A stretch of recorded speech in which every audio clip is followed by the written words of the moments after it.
Cycle चलाओ जी भर के, जियो जी भर के। G mart cycle paradise, Hero cycles के ऑथोराइज्ड डीलर, 66 फव्वारा चौक, उज्जैन। नमस्कार, जय श्री महाकाल। न्यूज मालवा के आज के बुलेटिन में आप सभी दर्शकों का स्वागत है। न्यूज मालवा में क्या है खास, ये देखने के लिए बढ़ते हैं खबरों की ओर।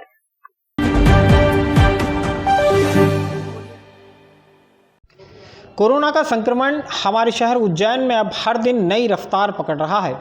रविवार की शाम जिले में 34 नए कोरोना मरीज सामने आए हैं। इनमें से 32 उज्जैन शहर के हैं। लगभग 3 महीने के बाद उज्जैन में कोरोना संक्रमण के कारण एक मौत का मामला भी सामने आया है।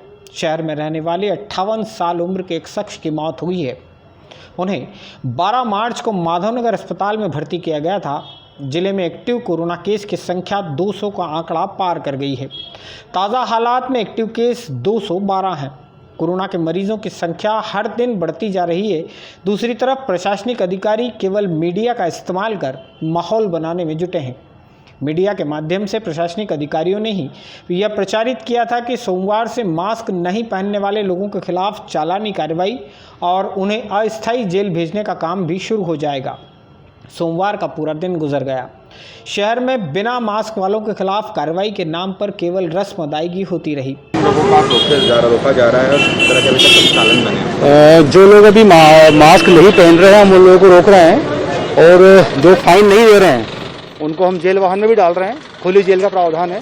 खुली जेल में उन्हें 10 घंटे के लिए रख रहे हैं हम लोग और कुछ लोगों का फाइन भी कर रहे हैं और कुछ बुजुर्ग वगैरह है जो उन्हें थोड़ा समझाइश देकर भी हम उनको मास्क दिलवा करके हम रवाना भी कर रहे हैं। कोरोना संक्रमण को लेकर लोग हमारे यहाँ कितने लापरवाह हैं, इसका अंदाज़ा आप इस एक फोटोग्राफ को देखकर लगा सकते हैं। फोटो में जिन सज्जन को आप वैक्सीन लगवाते हुए देख रहे हैं वे सत्ताधारी दल भाजपा के प्रदेश सह कोषाध्यक्ष अनिल जैन कालूहेड़ा हैं। कालूहेड़ा भाजपा की ओर से वैक्सीनेशन के लिए चलाए जा रहे जागरूकता अभियान के प्रदेश प्रभारी भी हैं। ये महाशय वैक्सीन लगवाने भी 14 समर्थकों के साथ वैक्सीनेशन सेंटर पहुंचे थे। जिस वक्त इन्हें वैक्सीन का डोज लगाया जा रहा था, समर्थक इस तरह से फोटो सेशन करवा रहे थे जैसे नेताजी ने कोई बहुत बड़ी उपलब्धि हासिल कर ली है। नेताजी के साथ वैक्सीनेशन सेंटर पहुंचे आधे लोगों ने मास्क नहीं लगा रखे थे। जिन आधों ने मास्क लगाए थे उनके मास्क भी नीचे लटके हुए थे। सोचिए, जिन लोगों को समाज के लिए प्रेरणा बनना चाहिए उनके ही ये हाल हैं, तो आप आम आदमी से क्या अपेक्षा रखेंगे।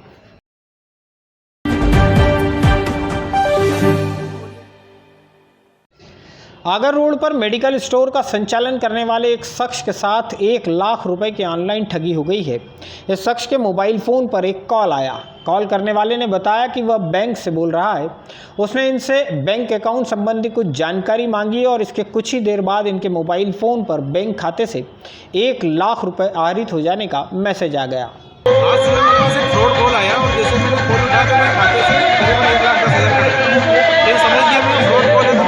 तुरंत उसके बाद लगातार मेरे पास फोन आ रहा है और मैं इससे कोई उठा नहीं रहा। तो चाहता हूँ कि जो फ्रॉड चीज़ हो रही है उसको तुरंत नहीं हो रहा है। नंबर भी हमारा पत्रकार सब सरकार को बोलिए वो आप सब तुरंत खाली की जाए।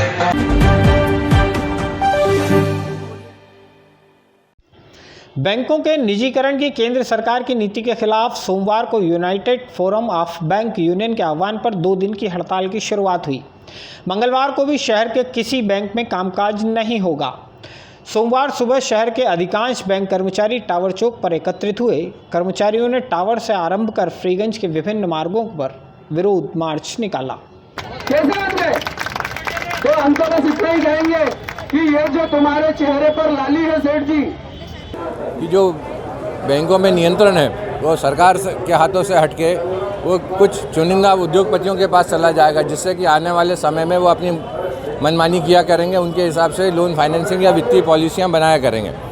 तो हम सारे बैंक वाले, सरकारी क्षेत्र के जितने बैंक हैं, उनके अधिकारी कर्मचारी मिलकर भारत सरकार की इस नीति का विरोध करते हैं। जो बजट में उन्होंने घोषणा करी थी 2 बैंकों के निजीकरण करने की, हम उसका विरोध करते हैं और हम सरकार से अपेक्षा करते हैं कि वो अपनी इस घोषणा को वापस लेगी।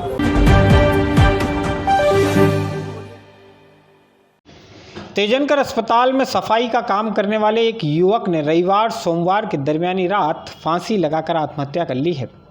इस युवक ने आत्महत्या से पहले रात करीब 3 बजे सोशल साइट पर स्टेटस चेंज किया।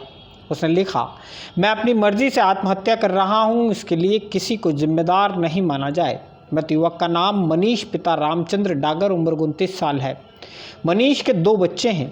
रविवार को घर पर उसकी बहन आई हुई थी। रात को परिवार के सभी लोग एक कमरे में सोने चले गए और मनीष खुद अकेला दूसरे कमरे में था।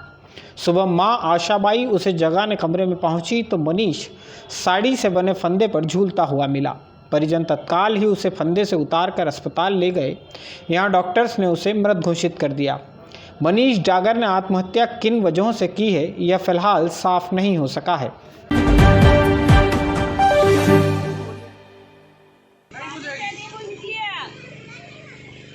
आग आपको तो बालू से बुझानी पड़ेगी या किसी चीज से ढकनी पड़ेगी। जैसे कि ये पेपर है, पेपर से बहुत आसानी से बुझ जाती है। शिप्रा नदी में पानी में डूबने से लोगों की मौत के मामलों पर अंकुश लगाने के लिए अब होमगार्ड ने एक अच्छी पहल की है। होमगार्ड के तैराक और अधिकारी अब नदी से सटे उन सारे इलाकों में पहुंच रहे हैं जहां इस तरह की घटनाएं पूर्व में हो चुकी है। रविवार की शाम डिस्ट्रिक्ट कमांडेंट संतोष कुमार जाट और कंपनी कमांडर मीनाक्षी सिंह की अगुवाई में एनडीआरएफ का दल शक्करवासा गांव में पहुंचा। यहां रहने वाले लोगों की बैठक कर एनडीआरएफ के सदस्यों ने पानी में डूबने की घटनाओं से बचने के उपाय लोगों को सिखाए। इसके अलावा घरेलू गैस सिलेंडर की आंख से बचने के भी तरीके आम लोगों को बताए गए। शक्करवासा में कुछ दिन पहले ही शिप्रा नदी में डूब जाने से एक युवक की मौत हो गई थी। और बाकी जिस माँ का वो बेटा गया उसको कितनी दुख तकलीफ हुई होगी। तो ये सब बातें हम लोगों को ध्यान रखनी चाहिए कि जब तक अपने को तैरना नहीं आए या कुछ नहीं हो तो अपने को नदी में नहीं कूदना।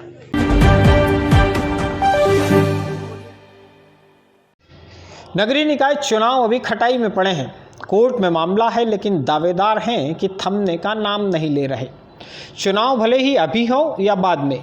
बेरवा समाज के बाद अब बलाई समाज के प्रतिनिधियों ने भी निकाय चुनाव मैदान में ताल ठोक दी है। रविवार को हरसिद्धि रोड की एक धर्मशाला में सर्व बलाई समाज की एक पंचायत हुई। इस पंचायत में समाज के भाजपा और कांग्रेस दोनों ही दलों से जुड़े लोग शामिल हुए। पंचायत में प्रस्ताव पारित किया गया कि बलाई समाज की ओर से इस बार भाजपा और कांग्रेस दोनों ही दलों से महापौर पद के प्रत्याशी इन्हीं के समाज से तय करने की मांग की जाएगी। इस पंचायत की एक खास बात भी रही। तराना से विधायक महेश परमार बलाई समाज के ही प्रतिनिधि हैं, लेकिन उन्हीं की सामाजिक पंचायत में अधिकांश लोगों ने महेश परमार की दावेदारी का विरोध भी किया। विरोध करने वालों को कहना था, महेश परमार तराना से विधायक हैं, वे जिला पंचायत अध्यक्ष भी रहे हैं। ऐसे में अब महापौर का टिकट भी उन्हें दे दिया जाएगा तो शहर में नेतागिरी करने वाले कहां जाएंगे।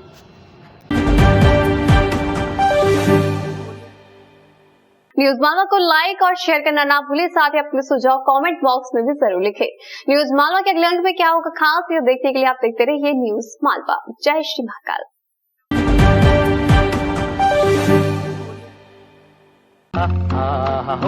वाह, ताजगी का दूसरा नाम फेमस गोल्ड टी।